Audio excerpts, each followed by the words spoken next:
Por que chamam a pornochanchada de pornochanchada? Era uma forma de depreciar. Nos anos 50, os filmes do Oscarito, os filmes do Mazzaropi, os filmes era Oscarito e Grande Otelo, né? Os filmes da Eliana, que era uma grande atriz na época, eles batiam os filmes de Hollywood que vinham para o Brasil. Eles faziam tanto sucesso quanto.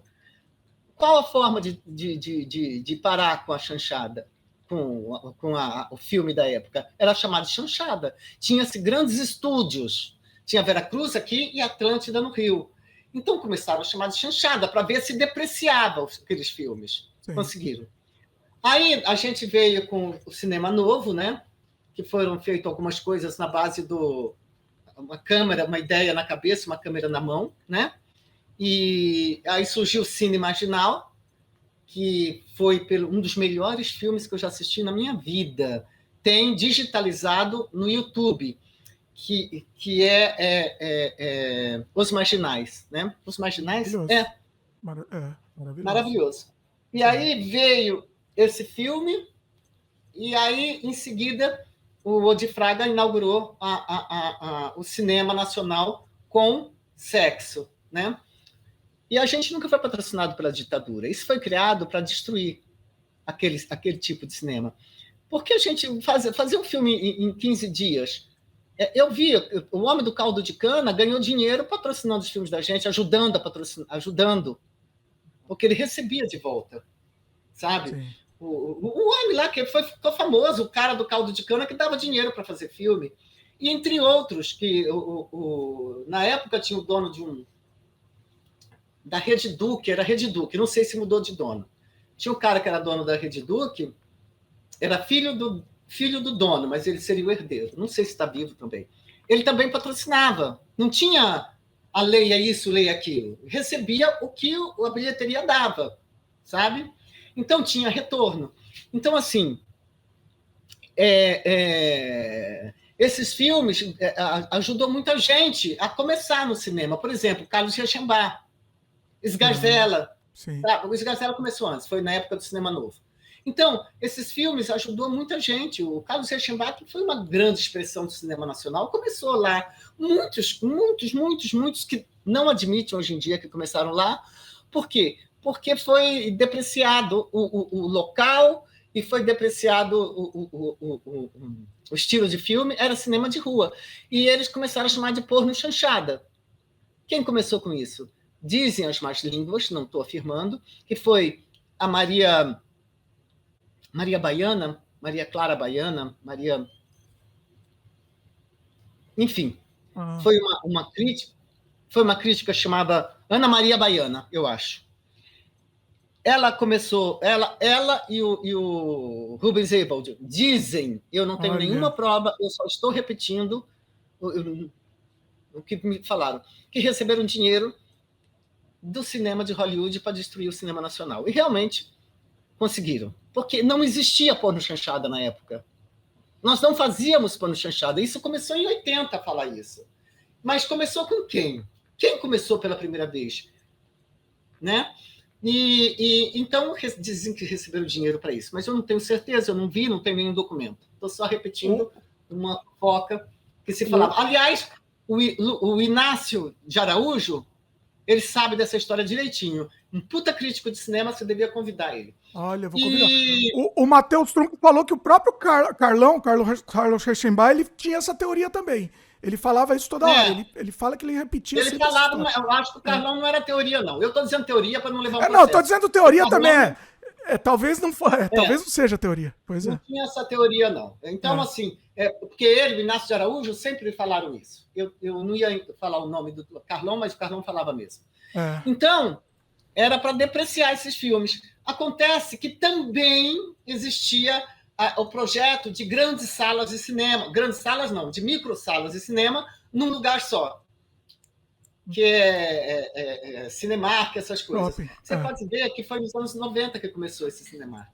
Sim. Porque eles conseguiram destruir. Claro que ia ter um período que esse tipo de filme com sexo ia passar, ia terminar. Ia começar um outro período com outros filmes, outra coisa. Mas a depreciação que atingiu filmes do Neville, que atingiu filmes do Cury, que atingiu filmes de grandes diretores, até do... Ai, eu namorei ele. Como era o nome dele? Fala o filme. Fala o filme. Eu sei que vou te chamar. Peraí que eu vou confirmar aqui. Não sei que eu vou te chamar, que fazia... que nos últimos tempos estava fazendo... Estava trabalhando na Globo, né? Peraí. O Jabor? Jabor, né? Jabor. Até o Jabor foi enrolado foi embalado nisso. O Jabor era um dos melhores diretores que a gente tinha.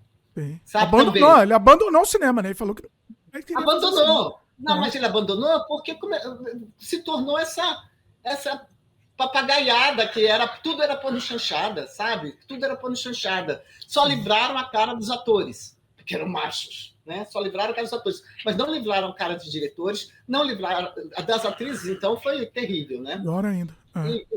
Você viu que ela acordou, né? Voltou, a mocinha voltou. O tempo todo.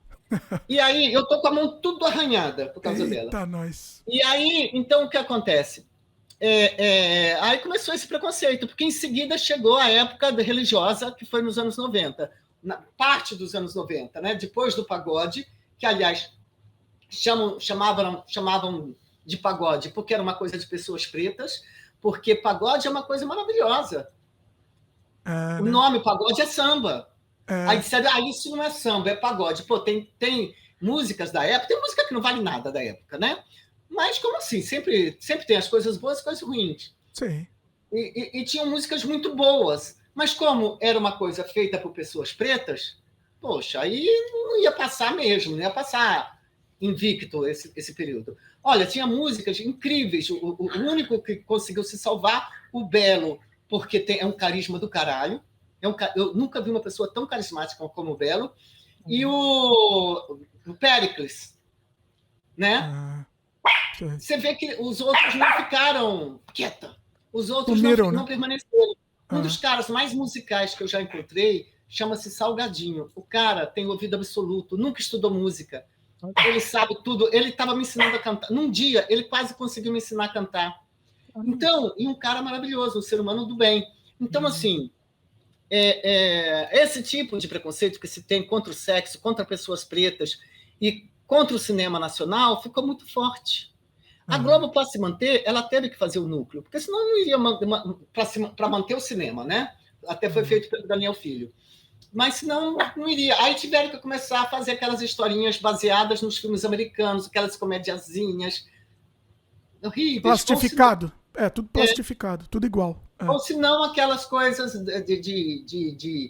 de morro, mostrando sempre aquela coisa que exploraram até o último tempo, mas era uma fase também. Passou também, né? Essa passou também. Essa passou, porque como todas as fases passam, iria passar aqueles filmes daquela época. Iria passar. Mas eles destruíram aqueles filmes. Eles destruíram coisas boas. Esse filme, que eu falei que é um dos meus preferidos, que é Damas do Prazer, procura assistir. Esse eu não vi ainda. Tá no YouTube e é digitalizado. É um filme extremamente atual. É um filme atual. Eu não vou dar nenhum spoiler, porque as pessoas devem assistir. É um filme atual, atualíssimo.